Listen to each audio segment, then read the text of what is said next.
জলপাইগুড়ির রাজগঞ্জের বিডিও প্রশান্ত বর্মনের আগাম জামিন খারিজ করে দিল হাইকোর্ট। 72 ঘন্টার মধ্যে বিধাননগর আদালতে তাকে আত্মসমর্পণের নির্দেশ দেওয়া হয়েছে। বারাসাত সেশন জাজের কড়া সমালোচনা করেছে হাইকোর্ট।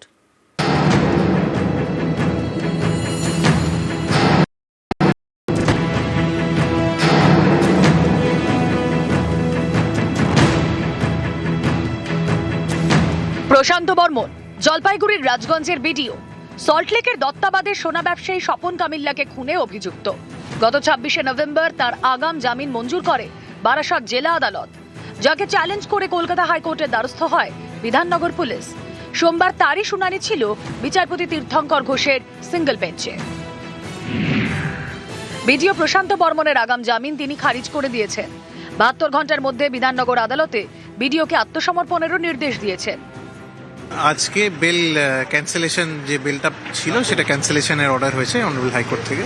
যিনি পিটিশনার ছিলেন মিস্টার বর্মন, ওনার স্টেট এসেছিল ক্যান্সেলেশন ছিল আগাম জামিন, এবং তারপরে যে জামিনটা উনি পেয়েছিলেন দুটোই খারিজ হয়ে গেল। কোর্টের মেটেরিয়ালস, কেস ডায়েরি মেটেরিয়ালস দেখে কোর্টের মনে হচ্ছে ক্যান্সেলেশনে, সেই জন্য ক্যান্সেলেশন করেছে। গত 26শে নভেম্বর যাবতীয় তথ্য প্রমাণ দিলেও বিডিও প্রশান্ত বর্মনকে আগাম জামিন দেয় বারাসাত আদালত। উনি বেল ফাইল করেছিলেন এবং সেই আবার পুরনো গ্রাউন্ড যে উনি ছিলেন না ক্রাইমের সময়। তো আমরা এভিডেন্স দিয়ে দেখিয়েছি যে উনি নিউ টাউনে এবং ক্রাইমের বিভিন্ন জায়গাগুলোতে ছিলেন। আর এই person along with the video equally involve, মার্ডারের সময় ছিল, এই মার্ডারে পার্টিসিপেট করেছে, প্রথমে কিডন্যাপিং, তারপর মার্ডার, তারপর বডিটাকে ডিসপোজ অফ করার জন্য ছুঁড়ে ফেলেছে। বিডিও প্রশান্ত বর্মনকে আগাম জামিন দিয়েছিল বারাসাত আদালত।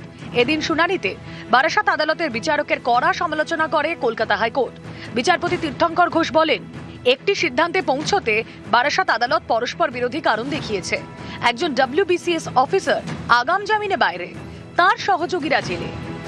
এটা ন্যায় বিচারের প্রতি পরিহাস। বারাসাত আদালতের নির্দেশে ব্যাপক যুক্তির অভাব রয়েছে। সেশন জাজ বিচারকে বিপথগামী করেছেন। এরপরে বিডিও প্রশান্ত বর্মনের আগাম জামিন খারিজ করে দেয় কলকাতা হাইকোর্ট।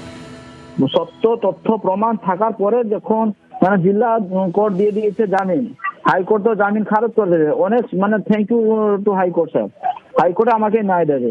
আমি চাইছি স্যার ওনার কঠোর থেকে কঠোর শাস্তি হোক, ফাঁসি হওয়ার উচিত। নিউ টাউনের যাত্রাগাছি 30শে অক্টোবর এখান থেকেই সোনা ব্যবসায়ী স্বপন কামিল্লার দেহ উদ্ধার হয়। জলপাইগুড়ির রাজগঞ্জের বিডিওর বিরুদ্ধে খুনের অভিযোগ দায়ের করে নিহতের পরিবার। 11ই নভেম্বর বারাসাত জেলা আদালতে আগাম জামিনের আবেদন জানান বিডিও প্রশান্ত বর্মন। 26শে নভেম্বর আগাম জামিন মঞ্জুর করা হয়। সেই নির্দেশ চ্যালেঞ্জ করে কলকাতা হাইকোর্টের দ্বারস্থ হয় বিধাননগর পুলিশ। সেই মামলার শুনানিতে রাজগঞ্জের বিডিও প্রশান্ত বর্মনের জামিন খারিজ করে দিল কলকাতা হাইকোর্ট। নিউজ 18 বাংলা।